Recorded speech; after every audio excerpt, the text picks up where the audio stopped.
easy elections. They have not. Well, I actually was on a radio show last week, John Fredericks, and you know we do a show every few months called The Boys Are Back in Town. No women are invited. It's myself, Chap Peterson, Scott Saravel, Dick Saslaw, Dave Marsden, and Tom Davis. And we basically got an announcement out of Tom Davis that he will be running for the United States Senate should Ron Whitman not run. And I think that he will be the prohibitive front runner for the Republicans because of his ability to raise money and his base in Northern Virginia to win the Republican nomination, and probably the prohibitive front runner to be our next U.S. Senator.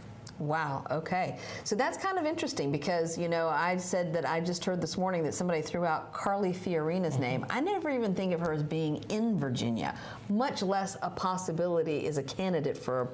Do you think, other than Tom Davis, there's anybody who can put up a pretty good contest for that nomination? There's a number of Republican candidates that could run.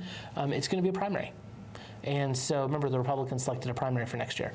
And in a primary, you tend not to have the activists controlling it as much. It's much more based on name ID. And it's hard to imagine how Carly could break through in areas like Northern Virginia and be competitive enough with Tom Davis that she could take him downstate.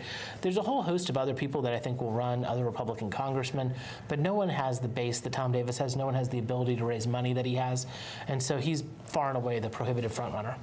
And in a contest between Tom Davis and Bobby Scott, how do you see that going down? It's tough for Bobby because Tom has such a good base in Northern Virginia, which is traditionally Democratic, and you have this Republican energy from having a Democratic president. That's true. So I think it's going to be a very difficult race for him.